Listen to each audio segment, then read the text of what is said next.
Selamat pagi Bu Anik dan teman-teman sekalian. Perkenalkan, nama saya Bayu Wijaya Kusuma dari Prodi S1 Ekonomi. Saya akan mempresentasikan hasil tugas saya untuk mata kuliah Strategi Pemasaran yang berjudul tentang holistik. Pengertian pemasaran holistik.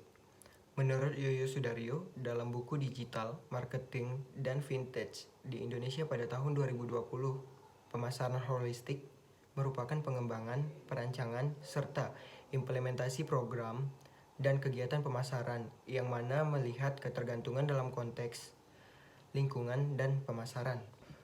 Pemasaran holistik bersifat terintegrasi atau menyeluruh. Jenis pemasaran ini sering digunakan untuk mengidentifikasi dan sebagai bentuk adaptasi atau mengikuti terhadap segala bentuk perubahan yang terjadi, baik secara individu ataupun sosial. Pemasaran holistik mencakup beberapa dimensi, seperti pemasaran lewat hubungan konsumen atau relasi, pemasaran yang bertanggung jawab secara sosial, etika dan hukum, penasaran terpadu atau komunikasi dan produk atau jasa, serta pemasaran internal atau departemen pemasaran dan manajemen puncak. Konsep pemasaran holistik.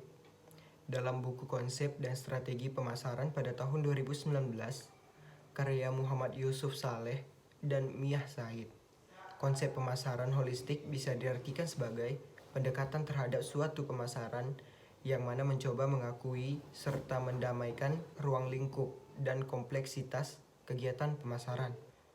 Konsep pemasaran ini memiliki 4 komponen penting, yaitu yang pertama, relationship marketing. Komponen ini digunakan untuk tujuan membangun hubungan yang menguntungkan dan memuaskan antara berbagai pihak yang berkepentingan. Dalam jangka waktu panjang, pihak tersebut meliputi pelanggan, pemasok, dan distributor. Kemudian yang kedua, internal marketing. Komponen ini bertujuan untuk merekrut, melatih, serta memotivasi karyawan agar bisa melayani konsumen dengan baik. Seluruh komponen dalam pemasaran internal harus saling bekerja sama untuk memasarkan produk, melayani pelanggan, riset pemasaran, serta manajemen produk. Selanjutnya yang ketiga, social responsibility marketing. Komponen ini mengharuskan para pemasar untuk menggunakan pertimbangan sosial dan etis ke dalam praktik pemasarannya, misalnya dalam membuat kebijakan yang berkaitan atau sesuai dengan laba perusahaan, pemuasan keinginan pelanggan, serta kepentingan publik dengan memperhatikan aspek sosial dengan etisnya.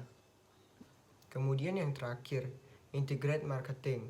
Komponen ini digunakan untuk merencanakan kegiatan dan program pemasaran yang terpadu, serta bermanfaat untuk konsumen.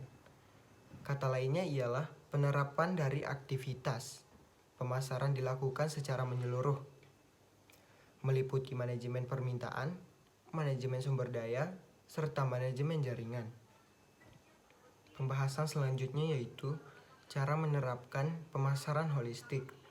Ada 4 cara yang bisa digunakan untuk menerapkan pemasaran holistik, yaitu yang pertama, membentuk tim pemasaran. Tim pemasaran menjadi hal terpenting yang harus ada dalam setiap kegiatan pemasaran. Pemilihan timnya bisa didasarkan pada kemampuan yang dimiliki tiap individunya. Kemudian yang kedua, perancangan kegiatan pemasaran. Kegiatan pemasaran yang akan dirancang meliputi penentuan segmentasi pasar, strategi, dan hal lainnya yang berkaitan. Perancangan ini harus dilakukan dengan sebaik dan serinci mungkin. Kemudian yang ketiga, menentukan pihak siapa saja yang akan terlibat. Perlu ditentukan juga pihak siapa saja yang akan terlibat. Contohnya, masyarakat atau pihak yang berkaitan. Penentuan ini akan membuat kegiatan pemasaran lebih efektif dan fokus, sehingga hasilnya bisa sesuai dengan yang diharapkan.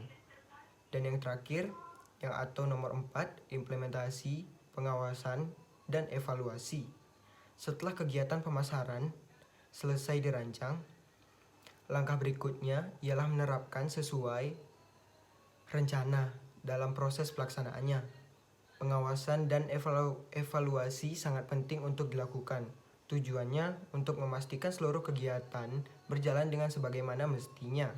Selain itu, evaluasi juga diperlukan untuk mengetahui dan menganalisis hal apa saja yang masih kurang atau perlu diperbaiki atau dipertahankan.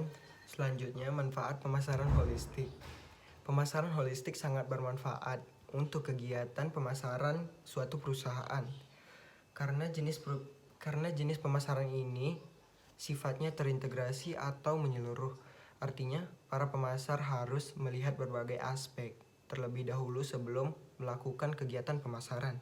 Setidaknya, pemasaran holistik memiliki 3 manfaat, yaitu pemasaran holistik mempermudah pemasar dalam melakukan kegiatan pemasaran. Yang kedua, pemasaran holistik mampu mengeksplorasi produk yang dirancang. Dan yang terakhir yaitu pemasaran holistik mempermudah penentuan segmentasi pasar. Mungkin cukup sekian hasil presentasi tugas yang dapat saya sampaikan. Lebih dari kurang saya mohon maaf. Wabillahi taufiq walhidayah. Assalamualaikum warahmatullahi wabarakatuh.